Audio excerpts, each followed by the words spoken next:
So let's talk about how to make your author newsletter really, really awesome. Let's start by talking about some best practices for an author newsletter. Now, before I jump in and do this, let me say this. We hear about social media all the time, right? Social media, social media, social media. Grow your Facebook page. You should be tweeting. You should be, all of this stuff. And social media is really, really great, but you don't own that platform. At any given time, Facebook can change their algorithms, Twitter, Instagram, and even as it is, they do not show your posts to everybody. They have a secret formula that they figure out who is going to be most likely to engage with your posts and like them.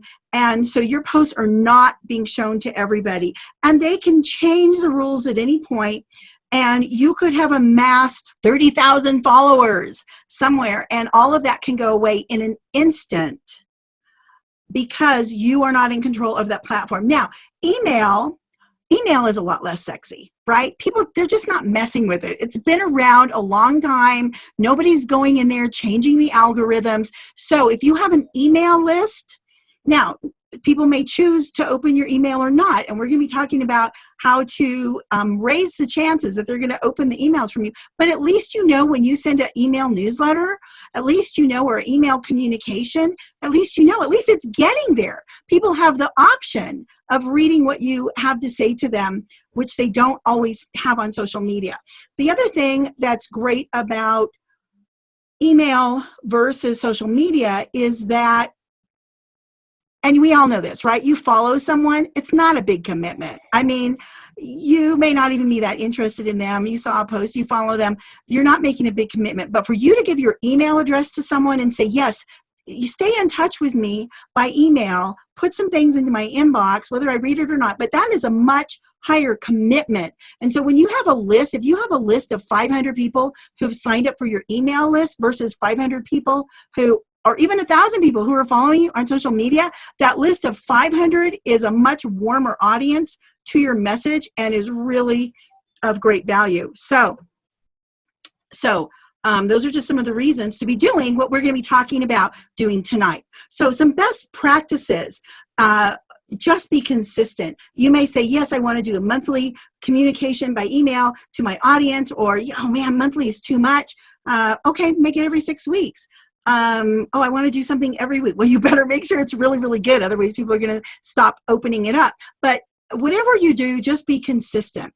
And then remember the 90-10 rule. And I love this rule. And this rule says only make 10% of your communication promotional. If you're trying to sell your book, you're trying to sell something. And here's why. If you make 90% of your communications promoting your book, promoting yourself, hey, I'm speaking here, hey, buy my book, hey, buy my course. If everything is an advertisement, people just unsubscribe. They don't want to hear it. So 90% of our communication, we want to be something of value. We want to entertain, we want to inform, we want to make it interesting to our reader, and only 10% needs to be promoting what we're doing. Short is good.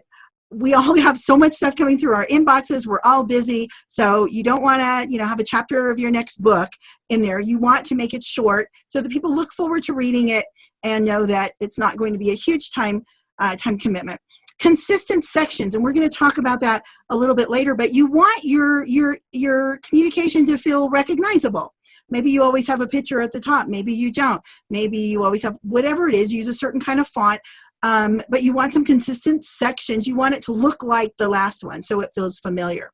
And then an e-newsletter can be more personal than a blog. Think letter to a friend.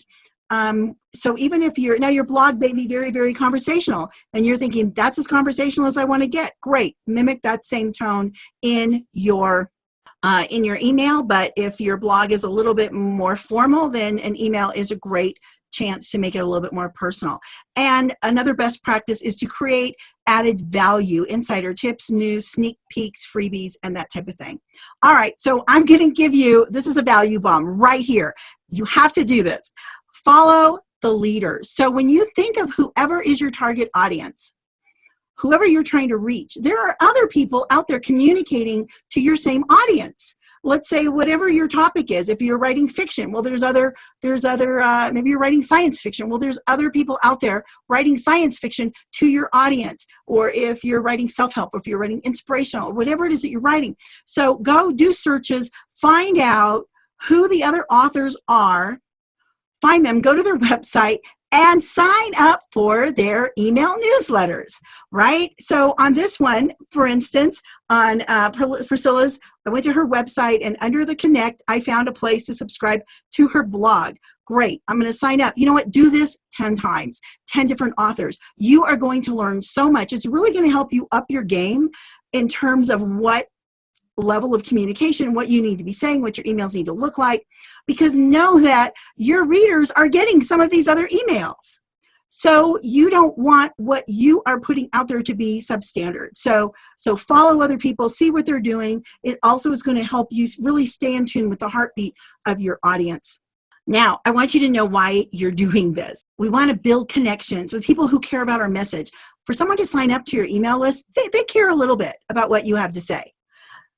So we want to build and nurture connections with those people. And then you know what? We want to love on the people who think what we have to say is kind of cool. We just want to give them great content. We want to encourage them. We want to give them some great tools, some tips. We want to brighten their day when our email comes into their inbox. We want them to look forward to it. It's our opportunity to just love on the people who have expressed an interest in what we have to say. The other thing is help our readers remember us. How often are you publishing a book? Is it once a year? Is it once every 6 months, right? If we're John Dudica, right? He's so prolific. He writes fiction, and he's a great writer and a great marketer, but he's writing a book every couple months or something like that. So more power to him. I'm not that prolific, but whatever it is, for most of us, it might be, every 6 months or once a year or once every 3 years, right? So help readers remember who you are in between that stretch when you're working on your next book. And then we want to entertain or inspire. And way down at the bottom, yes, we want to sell books, or maybe we have a course that we want to sell, or we want to do some coaching with them, or whatever it is, whatever we have to sell. But that's that kind of 10%. It's at the bottom of the list. Now, step 2, I want you to become familiar with your software. Now, there are a lot of email marketing platforms. What you don't want to do is think that you're going to grow your list and you're going to be communicating with people through your Gmail or your Yahoo account or your Hotmail, right? I mean, it's not what we want to do. And there's a lot of reasons why. First of all, Gmail, Yahoo, they're not going to be very happy if you're sending mass emails out from that account. They'll probably shut your account down. Plus, the marketing email platforms, and there's a lot of them out there, but they really have some really cool features that you're going to want to take advantage of when you are building a list and communicating to a large number of people. So you can see on your screen, I talk about some different ones and kind of what their prices are. They all end up, if you end up with a large list, they all end up similar, and they have similar features. But those are some things. Now, I want you to familiarize, when you pick one. Now, I'm going to be talking about MailChimp today, and the tools I'm going to show you about MailChimp, you know what, the same kind of things. The screen may look a little bit different in a Weber or Constant Contact, but the same type of features can be found in all of these platforms. Once you pick one, familiarize yourself with that platform. Go in, create a pretend email, send it to yourself, test this, test that, watch some tutorials. I just went into YouTube and typed MailChimp tutorials 2019, right? Because these platforms change. I don't want tutorials from 10 years ago for MailChimp because the screen won't even look the same probably. So I'm going to put in the year 2019, 2020.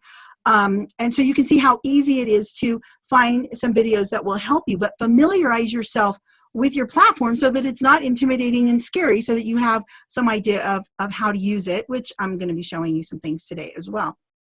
The third thing that I want you to do is decide on a format. Now, you can see that I've got in front of you kind of 3 samples. You can see that the one on the left, it's a much more complex look. You can see in the middle what we do at Illumify. When we send something out, we're saying, hey, it's like a shorter blog post. We got one picture up at the top. And then I I'm on some lists where I get some emails, and I know they're mass marketing emails, but it just feels a little more intimate and personable. It might say, "Dear Karen," and then there's not a lot of pictures. It just looks like I just got an email from someone. Sometimes I have to look at them twice. Okay, this isn't actually a personal email. This is, kind of their blast email that went out to a lot of people. But nevertheless, that's a look. So what you want to do is you want to decide on a format that you want to follow. Now, I'm not saying you can't change the format after you get going. You certainly can. You can play around with it. We want to have fun. But think about your format. Start with something, and then if it doesn't serve you in the future, yes, of course, change it. Now what we want to do is we want to start thinking about content, and we want to get a little creative. Now, people, especially if you've already published a book, there is a book out there that they've read that they already like, and so maybe you want to publish some book stuff, a photo from a book signing, book reviews, maybe a behind-the-scenes look at a character, maybe photos of people and places that inspired your book, maybe reviews about your book. So that is totally fine to include. It's actually a really cool thing to include in your author newsletter because, people are going to be interested. Now, this is not all they want from you, but it's going to be interesting to them. The other thing that could be really interesting to your reader is genre, period, or topic-specific content. For example, one of our Illumify authors, and she may even be on this call, but Nancy Koenig, she wrote a book about her story as a caregiver, to various family members who needed care throughout her life. And one of the things that she talks about and writes about is how do you take care of yourself as a caregiver? So you still need care so that you can continue loving and taking care of, family members that you love, but you cannot neglect yourself and your dreams and your mental health and, all of this type of thing, your goals. And so people who have signed up for her author newsletter, very likely they may be in that same situation in their life. So if Nancy included tips related to that, this doesn't have anything to do with her book per se, but she knows that people have signed up. They probably really love maybe every time she sends out her email, maybe it's a monthly tip on, how to take care of yourself, how to refill your tank as a caregiver so that you don't just end up, drained in a fetal position on the in the corner of the room because it's like, oh my gosh, all this stress. I've just lost myself in this process. So how do you take care of yourself? Let's say that you're writing about trauma. So you could have one of your e-newsletters could talk about resources. That would be really good because there's a good chance that whoever has signed up to follow you and your message, that they have experienced trauma in their life or love someone who has experienced trauma. And so some tips related, it's not about your book, but it's related. It's the type of thing. Let's say that you were writing science fiction and you've got wizards and you've got dragons and you're like, wow, you know what? People who love what I write and have signed up for my list, they probably also love Lord of the Rings. They love The Hobbit. They love Harry Potter. And so you could write a post, you could write in a little article in your new e-newsletter where you talk about, hey, these are my 10 absolutely favorite quotes from different fantasy films, throughout the years. And you could quote them, and people would eat it up. Your audience would love that. You could have a quote from Harry Potter. You could have a quote from Lord of the Rings. And I just actually found a quote from Lord of the Rings that I absolutely love. And I never heard it before because Gimli, he's a dwarf and he's talking through a big beard and I don't have great hearing, but I finally heard this quote from Gimli in Return of the King, and he's having his drinking game with Legolas and he says, it's the dwarves that go swimming with little hairy women. I don't know. Cracks me up. Okay. So yet I digress. But so think about additional content that that your readers, if they love your book, they're also going to love this additional content. I know one author, wow, he's written this amazing sweeping kind of takes place in Scotland and the bluffs and the costumes, and it's kind of this period piece. And so he traveled there, and with his drone, he took footage of the landscape, right? So people who love his story, they're going to love that. Oh my gosh, look at this foreign place and look at the scenery and the bluffs and then the ocean, and they're going to love that. So think about content that your reader, if they like your book, they're also going to like some other content. Then you know what? People are fascinated with the writing life. They, if you're a writer, they're like, wow, what's it like to be a writer? I mean, you just sit at your desk all day and you drink your coffee and you smoke your cigar. I don't know. And you're writing all this stuff and you've got all these characters living in your head or whatever. And so people are fascinated with that. So yes, you can have content that talks about your writing life. What's it like to be a writer? A day in the life, your writing influences, how you deal with discouragement and rejection slips, right? Lessons you've learned, how do you come up with ideas, that type of thing. I love this. I saw this in somebody's e-newsletter, and it had a little update. And they said, hey, guess what? I'm 40% done with my next book. And I thought that was really cool. Just something like that. And he's got a progress bar. But things that people are interested in that.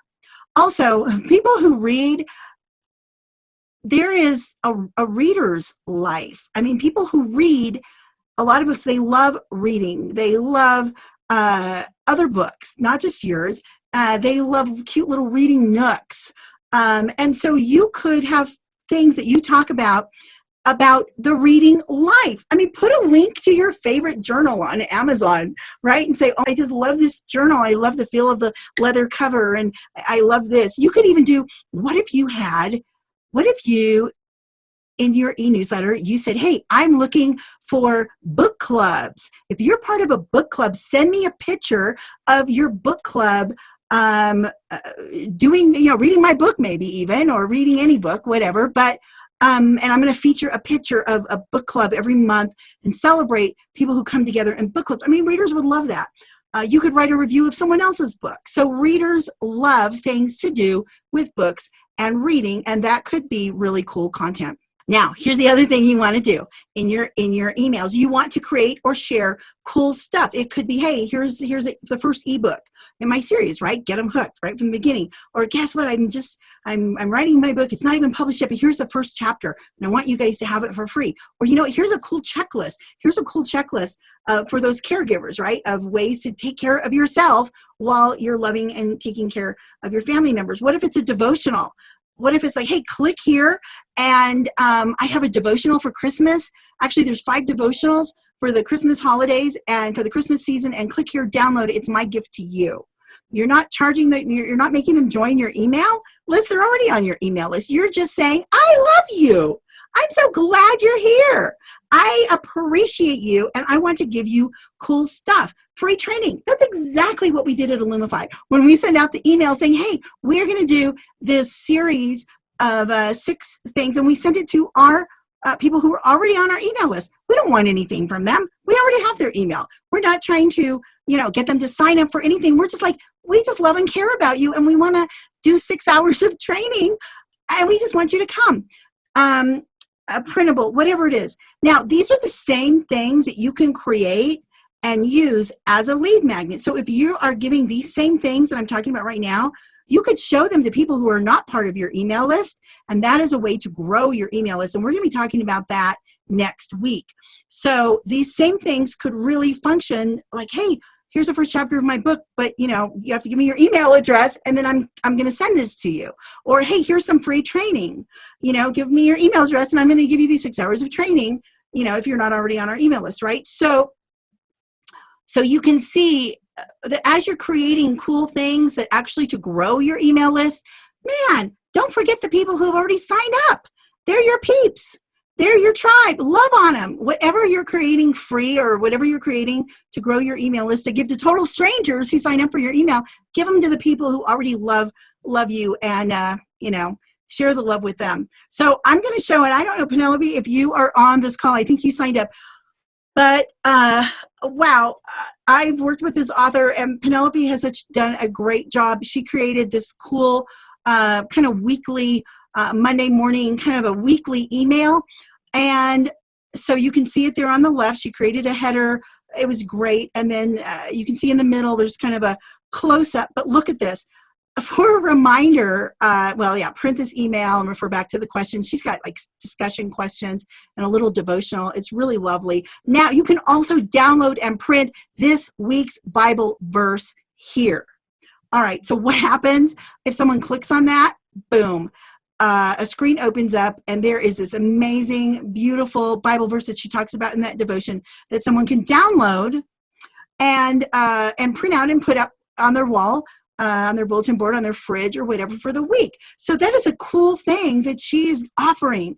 It's a giveaway. It's just like, I just want to love on you, the people who have signed up for my email, and I want you to really get value out of what I'm sending you. And so here's this cool thing. In fact, if you want, I should have asked you, but that is her website. Go and add yourself to her email list. You'll get all sorts of cool emails from her. She's a great writer with a great message, and I love what she's doing. But you can see how you want to give free things to your people who have signed up. Oh yeah, see, there it is. When you go to her email, you will get a little pop-up that gives you a chance to add yourself to her email address. All right, to her email list. So again, we want to create or share cool stuff.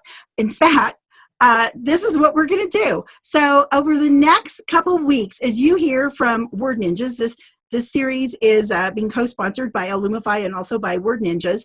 And as you hear from Illumify or Word Ninjas, I want you to be sure to open the email because we are going to send you some really cool stuff. So I'm not going to go in and describe them. I'm just going to say you can see a little snapshot of some of what we'll be sending you by email. But we are going to be including those in our upcoming, into some upcoming email communication. So love on the people that have connected to you. So think of how to serve your people, and you can deliver that through your email newsletter. So watch for those goodies. We're going to send you some cool stuff. All right. Now, the sixth thing that we want to do is we want to create a title and a theme. Here are some examples. Friday 5 is one that I subscribe to, Book Life 1. It could be your name. It could be John Smith, author. And that's your newsletter. I mean, that would be fine, but you kind of want to think through that. Then finally, we want to think through some regular sections for all the great content that you planned in step 4. So what is this going to look like? Are you going to have a regular little column or just a regular little couple paragraphs even on the writing life, the reading life? Are you going to have an update on your books? Are you going to do some book deals? Whatever it is, kind of think through what this is going to look like on a regular basis. Now, something that I thought was really cool that I saw in one author newsletter was down at the very bottom, she had in every single newsletter, it had her picture and a little bio. And that's great because it's a constant reminder to the people on your list of, hey, here is, who I am and what I do. And, it's just a nice little, it's not obtrusive. It's not over promotion-y. There's a word. And so it's just kind of subtle, and I just like that. But you can see, for instance, in the Friday 5, he kind of has a theme where every week he's telling me 5 things. One week it's something I'm pondering, something I read, someone I hired, something I'm signing, something I said. And then the next week they changed a little bit. They weren't the same 5 things, but it was still 5 things.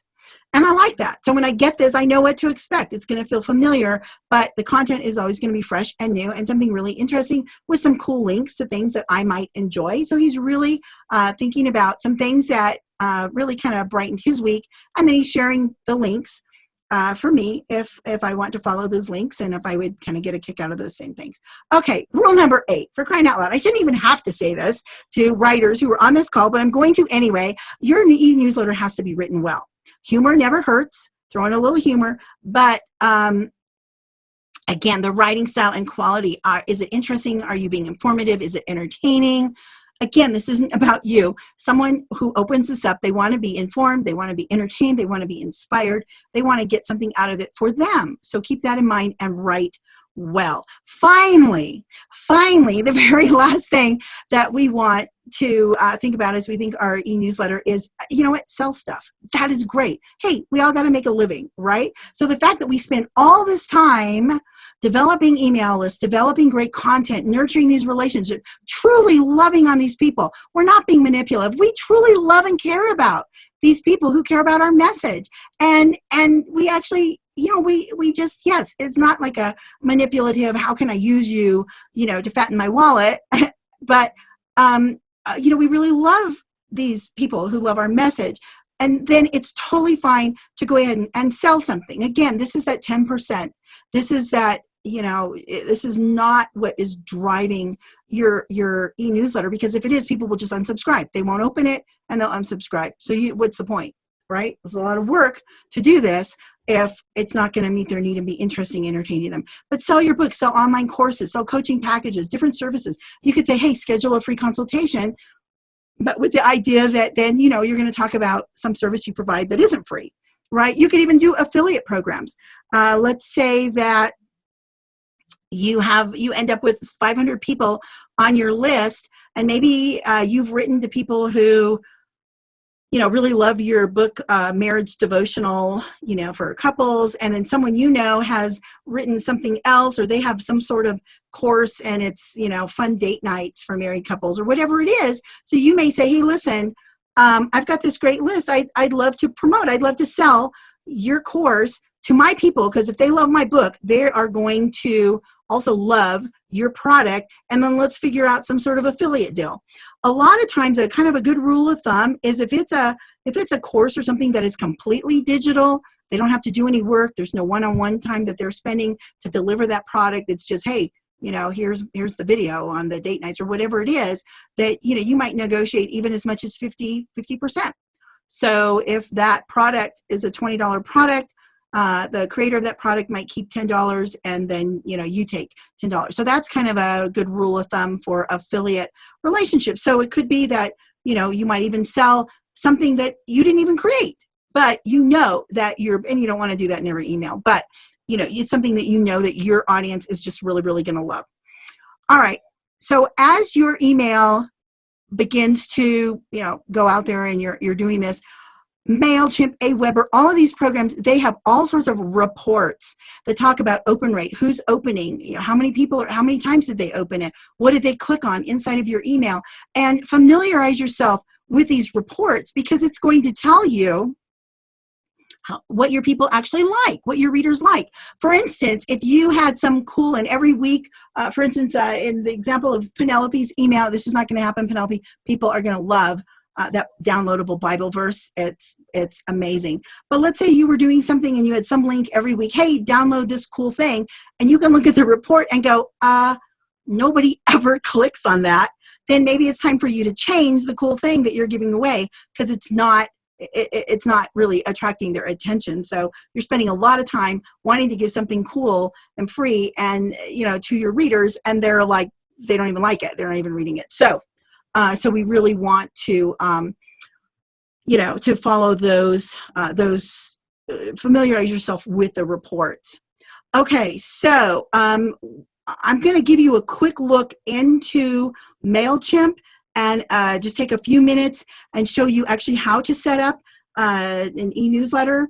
But we'll come back to this screen as well, because if we want to continue to support you and love on you, and if there's something that we can do for you or answer questions or get in touch with us, and get in touch with Mike, you can get in touch with Larry, you can get in touch with me, we can talk to you, about, things that we've covered. We can talk to you about what Illumify does, what Word Ninjas does, all of that fun stuff.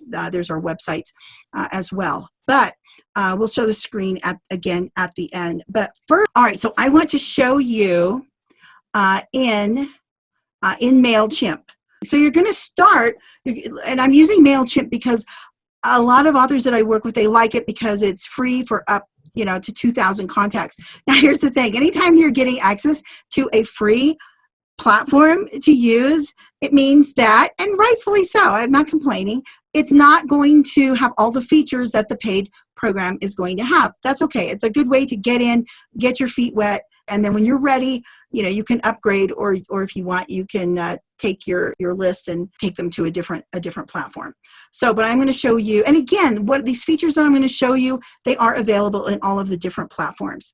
All right, so what we want to do, we want to start by creating an email. And so I am going to name this. So I wanted to start an e-newsletter called The Writing Life. So I'm going to say The Writing Life. No, you can see this is not November 30th.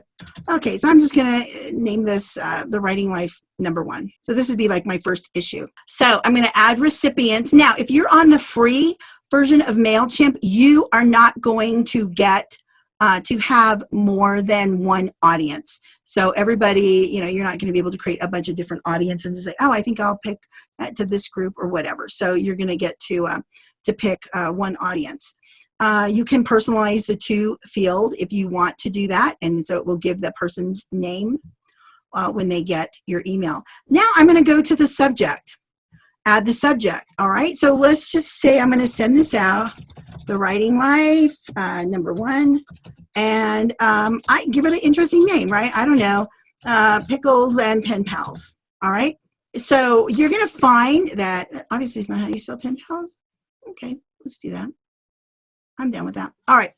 Now, preview text in a lot of email providers like Gmail and Yahoo, and you've seen this, when you get emails in your inbox, sometimes there's a little line under the main subject that will give you a better idea or something intriguing. And so maybe that preview text is going to be, I can't believe this happened.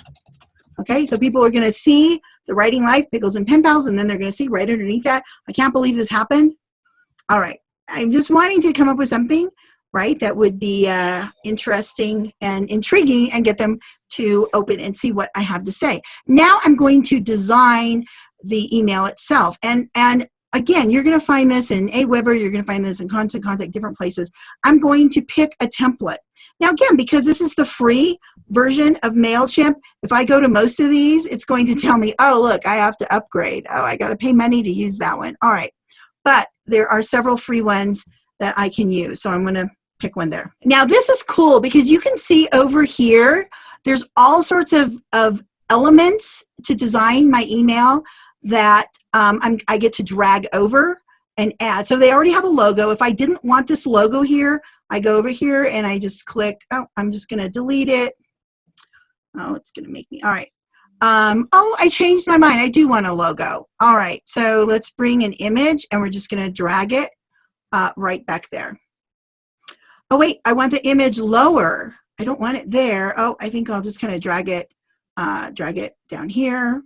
There, now the image is down below.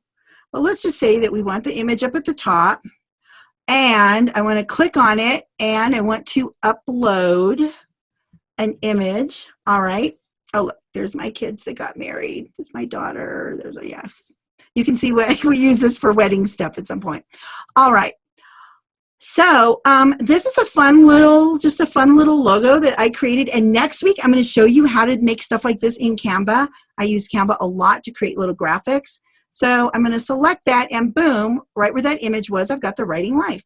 Now it's time to, say whatever I want to say in my email. And so what I did is I just wrote some other copy. Now, and I'm just going to copy and paste it in to show you. Now, this box over here, I can't edit. When I click on it, it lets me edit it over here. So I'm going to just kind of copy and paste. Okay, what does it mean to be a writer? I don't really want a header there, so I'm going to take that out. All right, and then maybe I want to do some things like this. Maybe I want to make this bold on curiosity in the writer. Maybe I wanted to make these bullets here. So I'm going to go up here. I'm going to look for the bullets. So this just gives me the chance to begin to, and here's a preview. I can see exactly what it's going to look like. So have fun, play with this. What if I wanted to put a divider? Okay, I think I want to do a divider there. Oh, this is cool. So this is like social media content. So if people click on those little social media icons, they can go to my Facebook or whatever. So I would put right in here my Facebook. I think it might be something like Bouchard Books. I think that's my Facebook page. So I would, my Facebook, one of my Facebook business pages. So, but you know what? I don't have, let's see, that lets me go to a website. So I could put my website in there, page. I might put, okay, maybe I would do that. Maybe I don't have a Twitter account. I don't, so I can get rid of that and it goes away. All right, save and close. What if I want to add a video? All right, let's go. Here's video, and I can add that. Let's put that right there. Let's see what happens. So now a video is not going to play in the email that I send, but it's going to be a link that is going to then take them right to YouTube. And so what they're saying is, give me the video URL on YouTube so I can put that in there. And there I've got a cool little speaking video from many, many years ago where I was speaking someplace. And so I've got that in there. So you can see the fun of just kind of playing around with it. You can do some different style things, pick a different background color, different things. And again, these are the things that you're going to want to go in and familiarize yourself. All right, I just have another quick minute because I want to, so I can send a test email to myself. I'm going to send a test. And I'm going to show you one that I kind of had created earlier. It's not the exact same thing, but it's I created it earlier, and you can see that, oh, this is kind of what this would look like when it comes in my email. Now, I'm playing around with this. I did really like that place where at the bottom of the email, I like that bio. I got to fix that picture. Oh, no, maybe I don't. I've lost a lot of weight there. I'm squished. It makes me look, 40 pounds thinner. So you can see I'm going to include my little bio, with my picture at the bottom. So you can see that as I'm playing around with it, that I really can kind of get the look and feel that I want. But the platforms themselves are not difficult, but they just take some playing around in them to familiarize yourself with how they work. Was that helpful? Good stuff? I want all of you building your email list, and I will do whatever I can to help you get there, because it is a tool that is just going to serve you well and serve your audience well. It's a great way to love on your audiences. All right, Mike, take it away. Okay, so Karen, that was a great job, and that was loaded with good stuff. If you want to reach out to us, if you have other questions for Karen, make sure you reach out to her. Watch your email because we're going to be sending you some stuff. Yeah, we just want to support you guys however we can. So I just want to thank all of you for coming, and again, let us know how we can help you. Thank you very much for joining us tonight.